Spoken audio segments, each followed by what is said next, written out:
to Ukraine.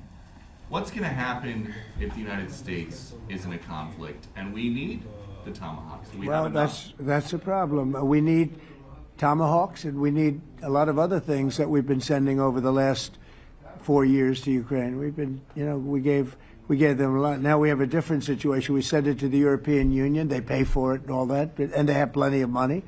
But it's beyond the money. We need Tomahawks, and we need a lot of other weapons that we're sending to Ukraine. One of the reasons we want to get this war over is exactly that.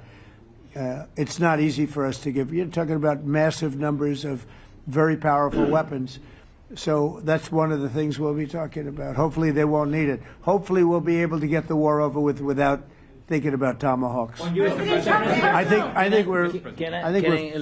think we're fairly close to that. Yeah, go ahead. Can I say, yeah, please. Just to understand. So for today, of course, we want to finish this war, but the war is another technological war. You don't use just Tomahawks. If you want to target a military goal, you need thousands of drones. It goes together with such missiles. Ukraine has such thousands of our production drones, but we don't have Tomahawks. That's why we need Tomahawks. But United States is a very strong production, and the United States has Tomahawks and other missiles, very strong missiles, but they can have our thousands of drones. That's why where we can work together, where we can strengthen American production. And so just so that I understand, so you're suggesting kind of a trade. If President Trump okays Tomahawk missiles to help you launch yes, it's into about Russia, military goals. It's only about military goals. Right, but then you would authorize some kind of an exchange where yes, of course. The US yes, we Ukrainian. have proposition. Yeah, we have big proposition with our drones. President Trump, I don't mean to be brokering an arms deal here, but is that something that you would be interested in, Ukrainian drones? We are, yeah, we would. We have a lot of drones right now. We build our own drones, but we also buy drones from others, and they make a very good drone. I mean, drone warfare has really come to the fore over the last couple of years because of this war. I will say, there's nothing like the jets. We knocked out a lot of drones in Israel. We were knocking them out for Israel, and we were doing it with extremely fast and powerful jets, following the drones and knocking the hell out of them. So, we know a lot about the drones, and we know a lot about the great jets, the great ones. The ones, and the B-52s, which were totally they were stealth. They were undetectable. So we have a lot of different weapons. And, I have an obligation also, though, to make sure that we're completely stocked up as a country, because you never know what's going to happen. In war and peace, right? You never know what's going to happen. So we're going to be talking about Tomahawks, and would much rather have them not need Tomahawks. Would much rather have the war be over, to be honest, because, we're in it to get the war over. We're selling a lot of different types of weapon, as you know, to the European Union. We're not in it for that. We're in it to get it over. We're losing thousands of people a week. That's an interesting. India and Hungary. It's an interesting combination. Refuse to stop buying Russian oil. Well, India is not going to be buying Russian oil anymore, and Hungary is sort of stuck because they have one pipeline that's been there for years and years and years, and they're inland. They don't have sea. They don't have sea. And I spoke with the very great leader of Hungary, and they are, it's very hard for them to get oil. I understand it. Hungary's in a very interesting position because they can't have ports. They're surrounded by land.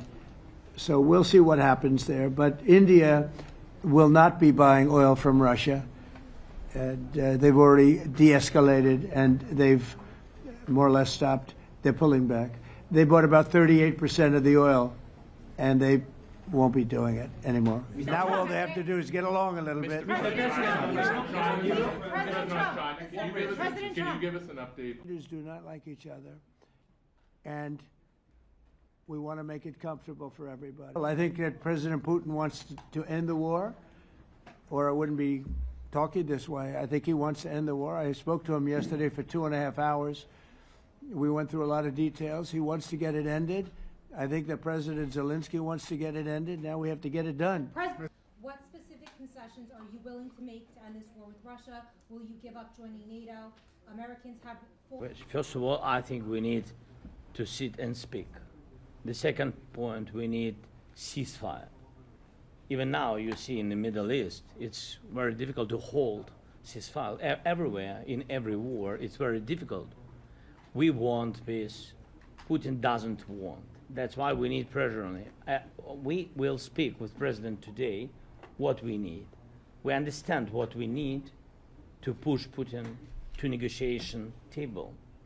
And as I said previously, so we are ready to speak in any kind of format, bilateral, trilateral, doesn't matter. Matter just peace. This is important. And we don't speak about NATO or NATO. For Ukrainians, it's very important. Of course, it's our decision, decisions of allies to decide where we are. But are you willing to give Yes, up but joining the NATO? most important thing for people in Ukraine, which are under each day's attacks, to have really strong security guarantees. NATO is the best, but weapon is very important. Allies on our side is very important, and between us, for us, bilateral security guarantees between me and President Trump is very important. I don't know, we didn't speak with details about it, but this is the most important document because United States is very strong. I think that President Zelensky wants to get it ended. Now we have to get it done. President Trump, Kara Castro-Noble. Too. They have tremendous bad blood. It's really is what is holding up, I think, a settlement. I think we're going to get it done, and we have to make it long-lasting. As I said in the Middle East, everlasting, right? Everlasting. See is the biggest difference in diplomacy between President Trump and President Biden? President Trump has a big chance now to finish this war. President Biden now is not the president, so he doesn't have a chance to finish this war.